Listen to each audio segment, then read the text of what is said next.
Hello বন্ধু, আসসালামু আলাইকুম। আবার একটা নতুন ভিডিও নিয়ে চলে এলাম। দেখতে পাচ্ছেন এর ভিতরে পাটা মাছগুলো কেটে লবণ হলুদ লঙ্কা দিয়ে মাখিয়ে নিয়েছি। এটা কী দিয়ে তরকারি করব আলু বাগুন দিয়ে একটা তরকারি করব। এখন প্যানের ভিতরে তেল দিয়ে দিব, দিয়ে মাছটাকে ভেজে নেব। দেখতেই পাচ্ছেন প্যানের ভিতরে তেল দিয়ে দিয়েছি, গরম হয়ে গেছে। মাছগুলো এখন সবগুলো মাছ দিয়ে দেব, দিয়ে ভালো করে ভেজে নিব। দেখতেই পাচ্ছেন মাছগুলা উল্টে দিয়েছি, ভাজা হয়ে গেছে। এখন আমরা মাছগুলোকে নামিয়ে নেব। দেখতেই পাচ্ছেন আমাদের কড়াইতে এখন মাছ ভাজিটা নামিয়ে নিয়েছে, নিয়ে কড়াইতে তুলে দিয়ে পেঁয়াজ দিয়ে দিয়েছি। এখন তেল দিয়ে দেব, তেল দিয়ে দিলাম। তেলটা পেঁয়াজটাকে ভালো করে ভেজে নিই। দেখতেই পাচ্ছেন পেঁয়াজটা সামান্য পরিমাণ ভাজা হয়ে গেছে, হলুদ দিয়ে দিয়েছি। এখন লঙ্কা গুঁড়ো, আদা রসুন পেস্ট, লবণ, ধনে জিরে গুঁড়ো সব কিছু এখন দিয়ে দিব, দিয়ে মশলাটাকে ভালো করে কষিয়ে নেব। দেখতেই পাচ্ছেন আমাদের মশলাটা কত সুন্দর একদম কষানো হয়ে গেছে। মশলা কষানো হলে তরকারিও স্বাদ লাগে। এখন আলু বেগুনগুলো এর ভিতরে দিয়ে দিলাম, দিয়ে ভালো করে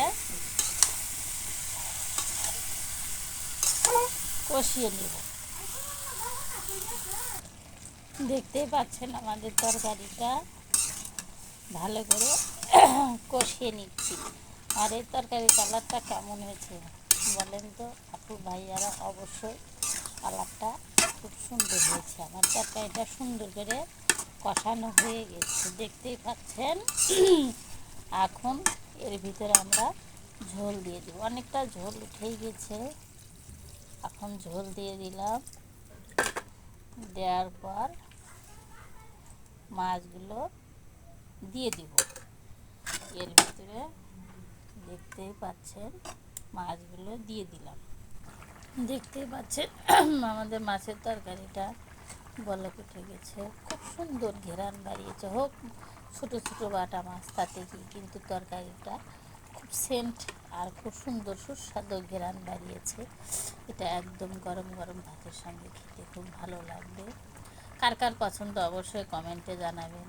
এবং এভাবে হয়তো কেউ তরকারি রান্নাঘরে কেউ করে না, কিন্তু আমি যেভাবে করি সাধারণ রান্না, বাঙালি রান্না, সেটাই আপনাদের সঙ্গে তুলে ধরি। সবাই একটু বেশি বেশি সাপোর্ট করবেন, একটু পাশে থাকবেন, কিছুক্ষণের মধ্যেই হয়ে যাবে।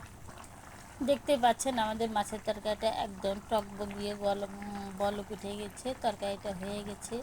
এভাবে তরকারি হয়তো আমার শাশুড়ি বলতো, যখন একদম ঠিক বলক উঠবে বুঝতে হবে যে আমাদের তরকারিটা রান্না হয়ে গেছে।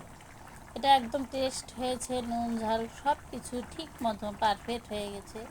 আজকের আমার এই মাছের তরকারিটা কেমন হয়েছে অবশ্যই কমেন্টে জানাবেন।